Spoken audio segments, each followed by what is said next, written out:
আসসালামু আলাইকুম। যাত্রা শুরু করছি সাতক্ষীরা থেকে, যাচ্ছি রাজধানী ঢাকাতে।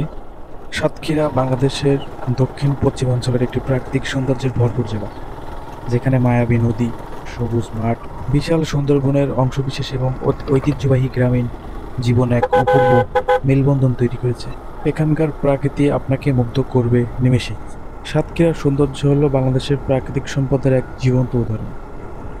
এখানকার নদী, সবুজ আর সরল মানুষের হাসি আপনাকে মনে করিয়ে দিবে প্রাকৃতিক হলো সবচেয়ে বড় শিল্পী।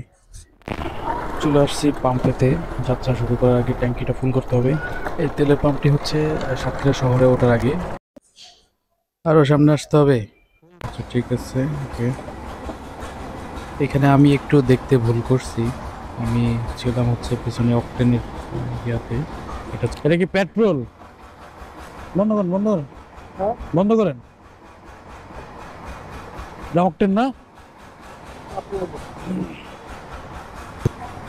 পেট্রোল ঢুকছে 560 টাকার মতো।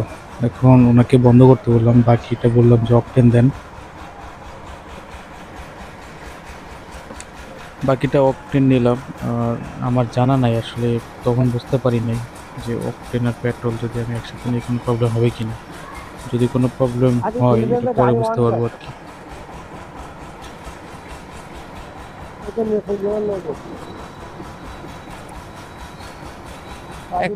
126 টাকা 45 পয়সা কেন?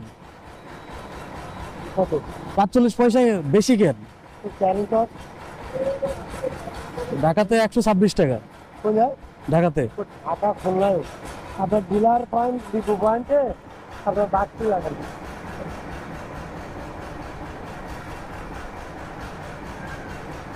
এখানে উনি বলছে 45 পয়সা হচ্ছে ক্যারিং কস্ট। আসলে আমার জানা নাই যে আস্তে আস্তে আস্তে ঢাকাতে আস্তে কিংবা আস্তে আস্তে অন্যান্য আস্তে শহরে হচ্ছে পেট্রোলের দাম এরকম কিনা, মানে জেলা শহরগুলা। আমি যতটুকু জানি যে সব জায়গাতে তেলের পাম্পগুলোতে একই হওয়ার কথা, কিন্তু এখানে বলতেছে 45 পয়সা বেশি। জানি না এখানে ডিলার পয়েন্টগুলোতে এরকম কিনা, আমার জানা নেই। টোটাল অকটেন আর পেট্রোল মিলাইয়া টোটাল বিল আইছে আমার 1280 টাকার মতো। কত হয়েছে? আমি জানি না এখানে পেট্রোল এবং অকটেন যদি মিক্স করে নেই এটার জন্য কোনো প্রবলেম হবে কিনা। এটার বিষয়ে আপনারা যদি জেনে থাকেন তাহলে একটু কমেন্ট করে জানান যে কোনো প্রবলেম ফেস করবো কিনা। আর আমি হচ্ছে বুঝতে পারবো যখন হাইওয়েতে থাকবো, সে সময় পারফরমেন্সে বুঝতে পারবো। আর যদি আপনার কোনো প্রবলেম পড়ি কিংবা প্রবলেম হয়, আর যদি না হয় বিস্তারিত পরে জানাবো আপনাদেরকে।